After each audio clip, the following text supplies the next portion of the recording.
ಕೆಲಸ ಮಾಡ್ತಾರ್ರಿ, ಕಲಿತಾರ. ಟ್ರೈನಿಂಗ್ ಕೊಡ್ಸಕ್ರಿ ಕಮಿಷನರ್ ಕಡೆ ಒಂದ್ ತಿಂಗ್ ಟ್ರೈನಿಂಗ್ ಕೊಟ್ರಂದ್ರೆ ಕಲಿತಾರ. ಸರಿ, ಇನ್ ತಯಾರಿ ತಗೋರಿ, ಯಾಕಂದ್ರೆ ಇದು ಬಹಳ ಮಹತ್ವವಾದ ನಿರ್ಧಾರ. ಇಲ್ಲ, ನಾ ಅಜ್ಮಸ್ ಮಂಜಂಗ್ ಹೇಳತ್ತನ, ಅದೇನು 10 ಕೋಟಿ ಆಗೋತಕ್ಕ 100 ಕೋಟಿ ಆಗಲಿ, ಅವ್ರು ಮಾಡ್ಲಿ. ಸರಿ, ಇದು ಸೀರಿಯಸ್ ಇಟ್ಕೋರಿ ವಿಷಯ. ಇವತ್ತಿನ ತೀರ್ಮಾನ ಆಗ್ಲೇಬೇಕ್ರಿ. ಕಬ್ಬು ಬೆಳೆಗಾರ ಸಮಸ್ಯೆಗೆ ಒಮ್ಮೆ ತರ ಅಂತ್ಯ ಆಗ್ಬೇಕು. ಮತ್ತೆ ಮಂಡ್ಯ ಭಾಗದಾಗಲ್ಲಿ ನಾವು FRP ಹೊರತುಪಡಿಸಿ ಇವತ್ತು 300-400 ರೂಪಾಯಿ ರೊಕ್ಕ ತಗೊಂಡು ಇವ್ರು FRP ಹೊರತುಪಡಿಸಿ ಮಂಡ್ಯದಾಗ 1 ರೂಪಾಯಿ ಕೂಡ ಹೆಚ್ಚಿಕೊಳತ್ತಿಲ್ಲ. ಅವ್ರಿಗೆ 2300-2400 ರೂಪಾಯಿ ರೇಟ್ ಬೀಳತೈತೆ. ಅಲ್ರಿ, ಕಬ್ಬು ಬೆಳೆಯಕ್ಕೆ ಎಲ್ಲರಿಗೂ ಅಷ್ಟೇ ಖರ್ಚು ಬರ್ತೈತಿ. ಅವ್ರಿಗೂ ಕೂಡ 3300 ಈ ರೇಟ್ ಅನ್ವಯ ಆಗ್ಬೇಕು ಸರ್. ಯಾಕಂದ್ರೆ ಅವ್ರಿಗೆ 10 ರೂಪಾಯಿ ಕೂಡ ರಿಕವರಿಕ್ಕಿಂತ ಹೆಚ್ಚು ಕೊಡ್ತಾ ಇಲ್ಲ. ನಾವೀಗ ರಿಕವರಿ FRP ನಾವು ಒಪ್ಪೇ ಇಲ್ಲ. ಮೊದಲ ಕೇಂದ್ರ ಸರ್ಕಾರದ ಏನ 9.5 10-25 ಮಾಡ್ಯಾರ. ಅವ್ರು ಅಗದಿ ಮೋದಿ ಅಜ್ಜ ನಮ್ಮ ಮೋಸ ಮಾಡಿ ನೀರೇ ಹಿಡುತ್ತಾನೆ, ಅದ್ರೊಳಗಿನ ಸಮಸ್ಯೆ ಇಲ್ರಿ. ಅದಕ್ಕಾಗಿ ಅದು ಮಂಡ್ಯ ಭಾಗದವ್ರು ಕೂಡ ಯೋಗ್ಯವಾದ ರೇಟನ್ನ ಕೂಡ ನೀವು ಅದ್ರ ಗಂಭೀರವಾಗಿ FRP ಹೊರತುಪಡಿಸಿ ಏನ್ ನಮ್ಮಲ್ಲಿ 400-500 ರೂಪಾಯಿ ಹಣ ಸಿಗತೈತಿ. ಆ ಮಂಡ್ಯ ಭಾಗದವ್ರು ಕೂಡ ಅವ್ರಿಗೆ 3300 ಸಿಗೋ ರೀತಿಯೊಳಗ ಒತ್ತಾಯ ಮಾಡೋಣ್ರಿ. ಅದೇ ರೀತಿಯಾಗಿ ಕಬ್ಬಿನ ಸಮಸ್ಯೆ ಸಾಕೀಗ. ಕಿತ್ತೂರ ಇರ್ರಿಗಪ್ಪ ಹುಲಿಯ ಅವ್ ನಮ್ಮ ಹುಡುಗರ್ಗಪ್ಪ ಇರ್ಲಿ, ಶಾಂತಿ ಇರ್ರಿ. ಈಗ ಕಿತ್ತೂರ ತಾಲೂಕಿನ ಕುಲ್ಲೊಳ್ಳಿಯಲ್ಲಿ ಏನ ಸುಮಾರು 11,000 ಎಕರೆ ಜಮೀನನ್ನ ಚೆನ್ನಮ್ಮಾಜಿ ಮತ್ತು ರಾಯಣ್ಣ ಹಿಡಿದುಕೊಟ್ಟದಕ್ಕಾಗಿ 11,000 ಎಕರೆ ಜಮೀನನ್ನ ಅವರಿಗೆ ಯಾವಾಗ ಸಂಗೊಳ್ಳಿ ರಾಯಣ್ಣನ ಗಲ್ಲಿಗೆ ಹಾಕಿರ್ತಕ್ಕಂಥ ಸಂದರ್ಭ, ಅವಾಗ ಅವರಿಗೆ ಆ ಬ್ರಿಟಿಷರ ಅವಾಗ ಕೊಟ್ಟಿರ್ತಕ್ಕಂಥ ಅವ್ರದೇನು ಅವ್ರ ಅಪ್ಪನ ಆಸ್ತಿ ಅಲ್ಲ, ಚೆನ್ನಮ್ಮ ಮತ್ತು ರಾಯಣ್ಣನ ಆಸ್ತಿಯನ್ನ ದೇಶದ್ರೋಹಿಗಳಿಗೆ ಕೆಲಸ ಮಾಡಿದವ್ರಿಗೆ 11,000 ಎಕರೆ ಜಮೀನನ್ನ ಕೊಟ್ಟಿರ್ತಕ್ಕಂಥದ್ದ ಇವತ್ತಿನ ಕೂಡ ಅವ್ರ ಹೆಸರಲ್ಲೇ ಐತಂದ್ರ ಈ ರಾಜ್ಯ ಸರ್ಕಾರಕ್ಕೂ ಮರ್ಯಾದಿಲ್ಲ, ಕೇಂದ್ರ ಸರ್ಕಾರ ಕೂಡ ಮರ್ಯಾದಿಲ್ಲ. ಯಾಕಂದ್ರೆ ದೇಶದ್ರೋಹಿಗಳಿಗೆ 11,000 ಎಕರೆ, ರಾಯಣ್ಣ ಚೆನ್ನಮ್ಮ 9 ಮಂದಿನ ಗಲ್ಲಿಗೆ ಹಾಕಿದವರಿಗೆ 11,000 ಎಕರೆ ಐತಂದ್ರ ಈ ಕಾನೂನುಗಳೆಲ್ಲ ಏನಾದ್ರು ಹಲವಾರು ಆಕ್ಟ್ಗಳು ಆಗಿ ಹೋದ್ವು. ಇಂದಿರಾ ಗಾಂಧಿ ಕಾನೂನು ಬತ್ತು, ಇವೆಲ್ಲ ಆಕ್ಟ್ಗಳಾದ್ರು 11,000 ಎಕರೆ ಜಮೀನ್ ಐತಂದ್ರ ಇವತ್ತು ಸರ್ ತೀರ್ಮಾನ ಮಾಡಿ ಆ ಭೂಮಿಯನ್ನೆಲ್ಲ ಇವತ್ತು ನಮ್ಮ ರೈತ ಅಂತಂಬರಿಗೆ ಹಚ್ಚಬೇಕು. ಅದನ್ನ ತಕ್ಷಣ ಇವತ್ತ ಈ ಸೆಷನ್ ಮುಗಿಯೊಳಗಾಗ್ಯ ಅದನ್ನ ಮೊದಲು ಸರ್ಕಾರಿ ಮಾಡ್ಕೋರಿ. ಯಾವ ಪುಣ್ಯಾತ್ಮಕ್ಕಾಗಿ ಅದನ್ನ ಯಾವ ಪುರುಷಾತ್ಮಕ್ಕಾಗಿ 11,000 ಎಕರೆ ಜಮೀನು ಅವರಿಗೆ ಕೋರ್ಟ್ ಕಚೇರಿ ನಮಗೆ ಸಂಬಂಧ ಇಲ್ರಿ.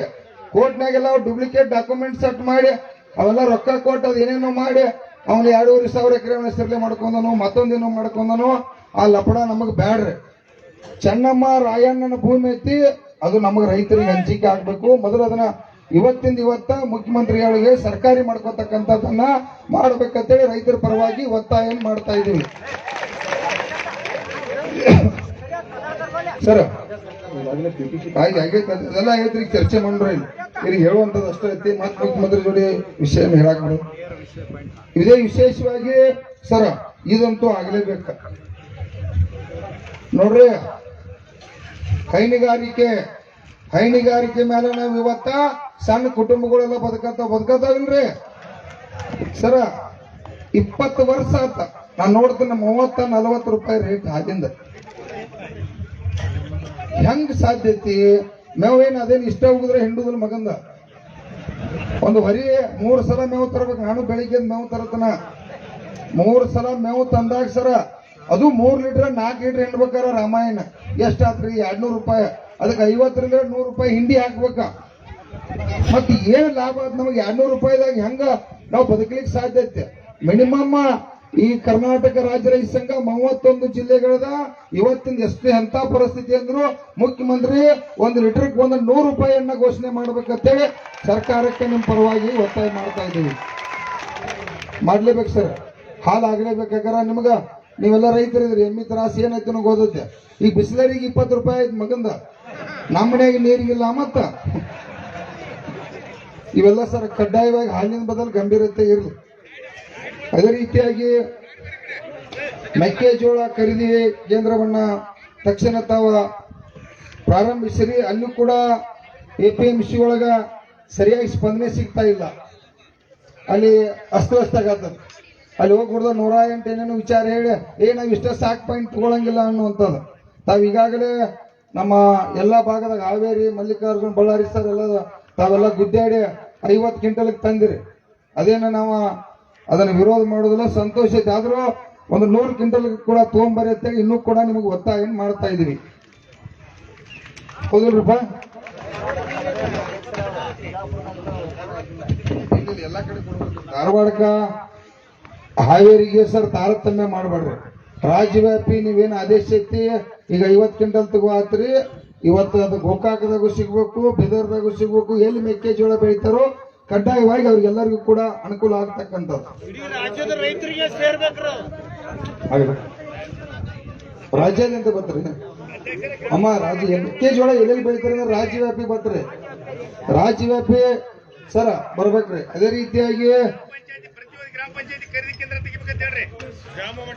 ಅದು ನೋಡ್ರಿ ಕರೆಕ್ಟ್ ಐತಿ ನಾವು ಹೇಳುದು. ಯಾಕಾರ ನಮ್ಗೆ ಅಲ್ಲಿ ತಗೊಂಡ್ ಹೋಗಕ್ ಅಡ್ಡಾಡಾಗುದಿಲ್ಲ. ಪ್ರತಿಯೊಂದು ಗ್ರಾಮ ಪಂಚಾಯತಿ ಒಳಗ ಖರೀದಿ ಕೇಂದ್ರವನ್ನ ತೆಗಿಬೇಕು ಅನ್ನುವಂಥದ್ದನ್ನು ಒತ್ತಾಯ ಮಾಡ್ತಾ ಇದ್ವಿ. ಅದು ಒಂದೇ ಬೆಳೆಗಳಿಗೆ ಅನುಸಾರ ಎಲ್ಲಾ ಬೆಳೆಗಳಿಗೂ ಕೂಡ ಖರೀದಿ ಕೇಂದ್ರವನ್ನ ತೆಗಿಬೇಕು.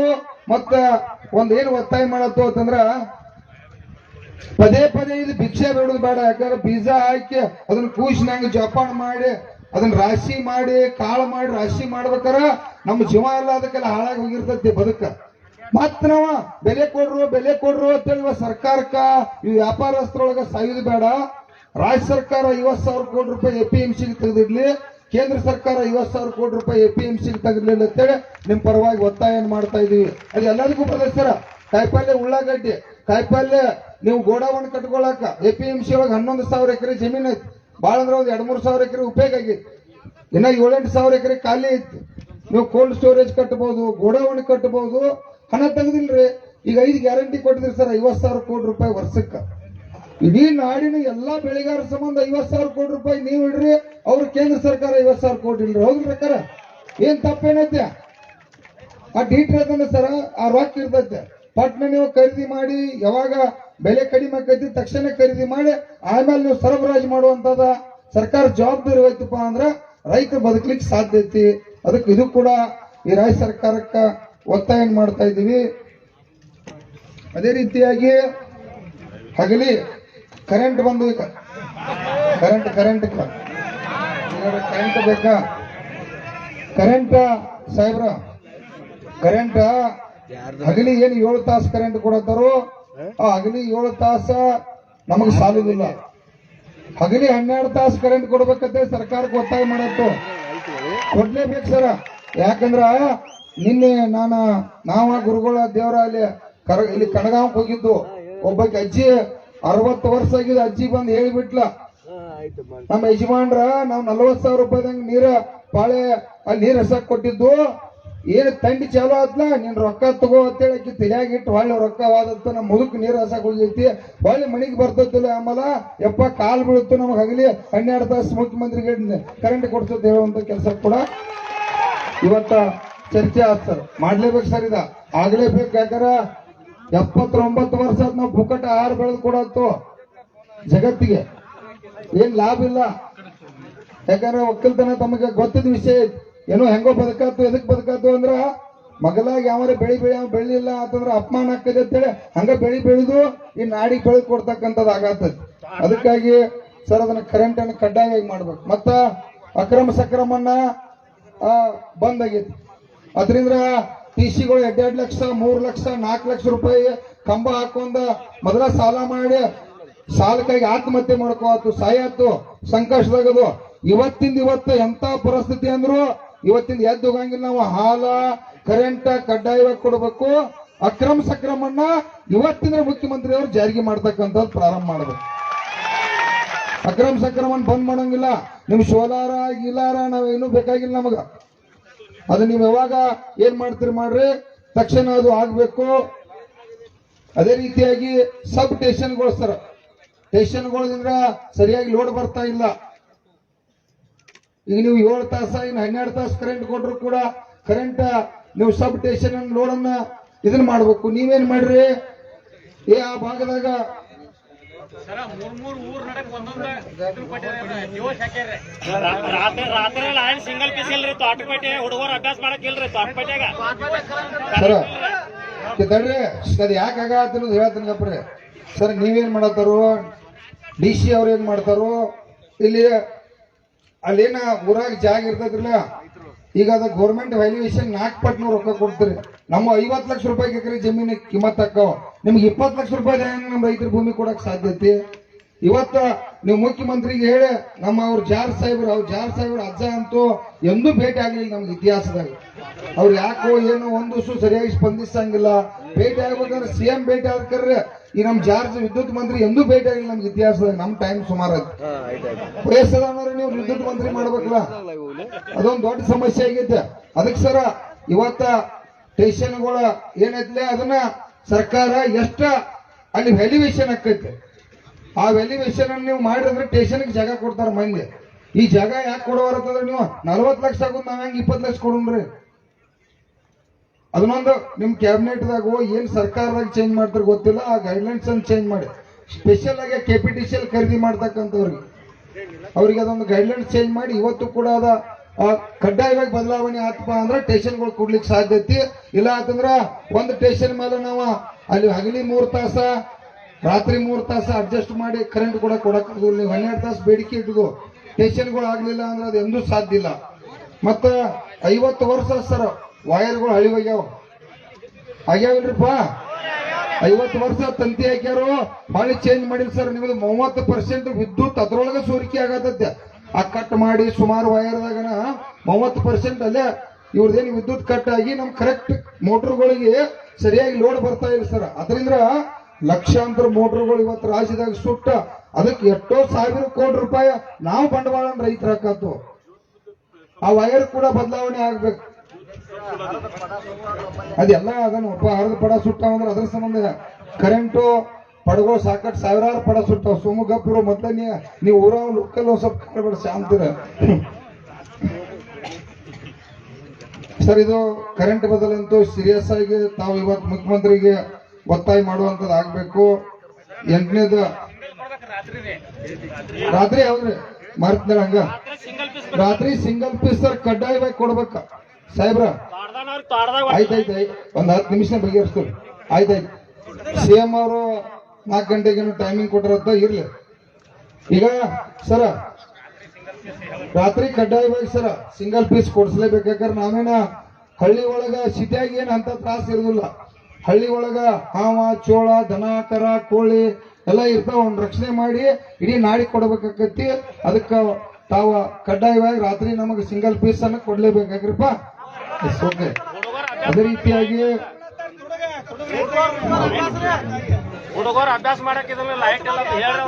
ರೈತರದ ಕೇಂದ್ರ ಸರ್ಕಾರ ರಾಜ್ಯ ಸರ್ಕಾರ ಸಂಪೂರ್ಣ ಸಾಲ ಮನ್ನಾ ಮಾಡಬೇಕು.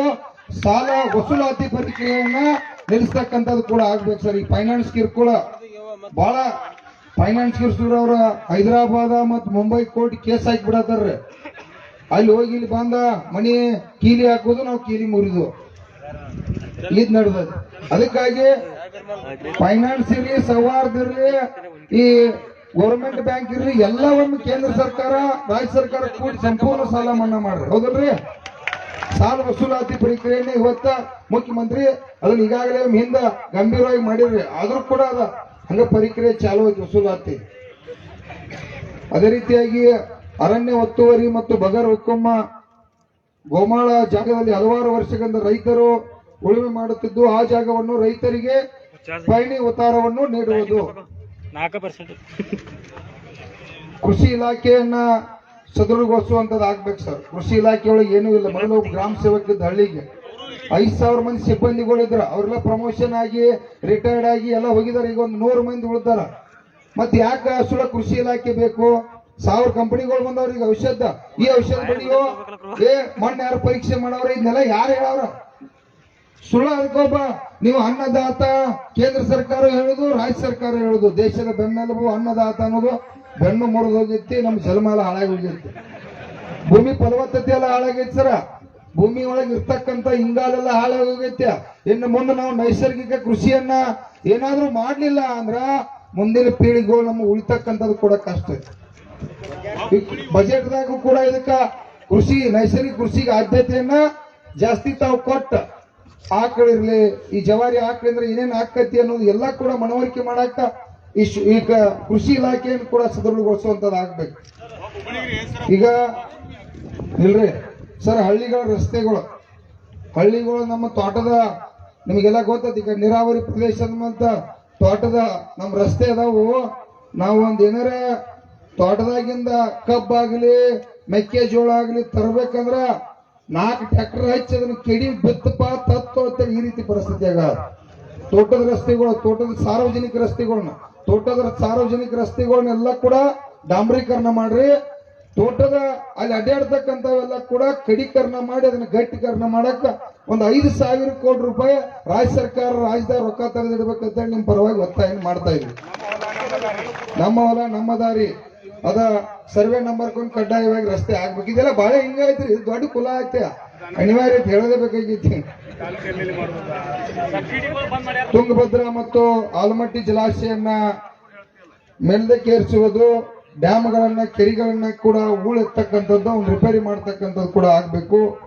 ರಾಜ್ಯದಲ್ಲಿ ನೆನೆಗುದಿ ಬಿದ್ದಿರುವ ಎಲ್ಲಾ ನೀರಾವರಿ ಯೋಜನೆಗಳನ್ನ ಪುನರ್ಚೇತನಗೊಳಿಸ್ಬೇಕು ಸರ್. ಯಾಕಂದ್ರೆ 5 ವರ್ಷ 6 ವರ್ಷ ಆತ, ರಾಜ್ಯದಾಗ 7-8 ವರ್ಷ ಆತ. ಒಂದೊಂದು ನೀರಾವರಿ ಯೋಜನೆಗಳು ಜಾರಿ ಆಗ್ಯಾವು, ಕಂಬಗಳು ತಂದು ಹೋಗಿದ್ದಾರೋ, ಪೈಪ್ಗಳು ತಂದು ಹೋಗಿದ್ದಾರೋ, ಇಲ್ಲಿವರೆಗೆ ಕಂಪ್ಲೀಟ್ ಆಗಿಲ್ಲ. ಅವನ್ನೆಲ್ಲ ಕೂಡ ಕಂಪ್ಲೀಟ್ ಮಾಡ್ರ ಇವತ್ತು ರೈತರ ನೆಮ್ಮದಿ ಜೀವನ ಮಾಡಕ್ ಸಾಧ್ಯ ಆಕತಿ. ಅದನ್ನು ಕೂಡ ಇವತ್ತು ಗಂಭೀರವಾಗಿ ಚರ್ಚೆ ಮಾಡಿ ಅವು ಕೂಡ ಜಾರಿ ಆಗ್ಬೇಕು. ಕೇಂದ್ರ ಸರ್ಕಾರ ಮತ್ತು ರಾಜ್ಯ ಸರ್ಕಾರ ಆಯ್ತು ಹೇಳಿದ್ರು ಸರ್. ವಿಶೇಷವಾಗಿ ಭೂ ಸುಧಾರಣೆ ಕಾಯ್ದೆಯನ್ನ 79A 79B ಕಡ್ಡಾಯವಾಗಿ ತಾವು ಸರ್ಕಾರ ಬಂದಂತ ಒಪ್ಪಿಕೊಂಡಿರಿ. ಅದು ಇರಬಹುದು. ನಮ್ಮ APMC 87B ಕೇಂದ್ರ ಸರ್ಕಾರ ವಾಪಸ್ ಪಡೆದೈತಿ, ಇವತ್ತು ಪಡ್ಲೇಬೇಕು ಸರ್. ನೀವು ಮಂತ್ರಿ ಇದ್ರೆ ಇವತ್ತು CM ಹೇಳಿ 87B ಏನದ ಈ ಪ್ರೈವೇಟ್ ವ್ಯಾಪಾರಸ್ಥರು ಮಾಡಕ್ಕೆ ಏನ್ ಲೈಸೆನ್ಸ್ ಕೊಡ್ತಕ್ಕಂಥದ್ದು 87B ಐತಿ, ಅದನ್ನ ತಾವು ಕೂಡ ವಾಪಸ್ ಪಡಿತಕ್ಕಂಥದ್ದು ಇವತ್ತು ನಿರ್ಧಾರ ಮಾಡಬೇಕು. ಇದು ಭೂ ಸುಧಾರಣೆ ಕಾಯ್ದೆ ಇರಲಿ, ರೈತ ವಿರೋಧಿ ಕಾನೂನುಗಳು ಯಾವ್ಯಾವ ಅದಾವ ನೀವು ಹೇಳಿರಿ ಸರ್. ಸರ್ಕಾರ ಬರೋಕ್ಕಿಂತ ಮುಂಚೆ ತಕ್ಷಣ ನಮ್ಮ ಸರ್ಕಾರ ಬಂದು ಕೂಡ ಮುಖ್ಯಮಂತ್ರಿ ಅವ್ರು ಹೇಳ್ಯಾರ, ಸರ್ಕಾರ ಬಂದ ತಕ್ಷಣ ಎಲ್ಲಾ ಕಾಯ್ದೆಗಳನ್ನ ಹೇಳ್ಯಾರ. ಕೇಂದ್ರ ಸರ್ಕಾರ ತಕ್ಕೊಂಡತಿ, ರಾಜ್ಯ ಸರ್ಕಾರ ತಕ್ಕೊಂಡಿಲ್ಲ. ಆಯ್ತು, ಗೊತ್ತಾಗಿದ್ದು ವಾಪಸ್ ಎಲ್ಲಾ ಕಾಯ್ದೆಗಳನ್ನ ವಾಪಸ್ ಪಡಿಬೇಕು. ಶರಾವತಿ ಪಂಪ್ ಸ್ಟೋರೇಜ್ ಯೋಜನೆ ಅವೈಜ್ಞಾನಿಕವಾಗಿದ್ದು ಸರ್ಕಾರ ತಕ್ಷಣ ಆ ಯೋಜನೆಯನ್ನ ಹಿಂಪಡಿ ಬಿಡಬೇಕು. ಶಿವಮೊಗ್ಗದಾಗ ಶರಾವತಿ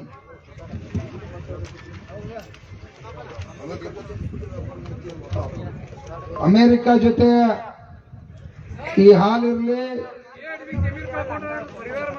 ಅದು ಹೇಳ್ತೇವೆ. KIDBಗೆ ಹೋಗಿರ್ತಕ್ಕಂಥ ಯಾರು ಜಮೀನು ಕಳ್ಕೊಂಡಾರೋ ಅವರಿಗೆ ಯೋಗ್ಯವಾದ ಪರಿಹಾರ ಸಿಗಬೇಕು. ಕಡ್ಡಾಯವಾಗಿ ಆ ಮಕ್ಕಳನ್ನೆಲ್ಲರನ್ನೂ ಕೂಡ ನೌಕರಿ ತಗೋವಂಥದ್ದು ಆಗ್ಬೇಕು. ಹೌದಲ್ರಿ? ಈಗ ಅಮೆರಿಕ ಒಪ್ಪಂದ ಮಾಡ್ಕೋತದ್ದು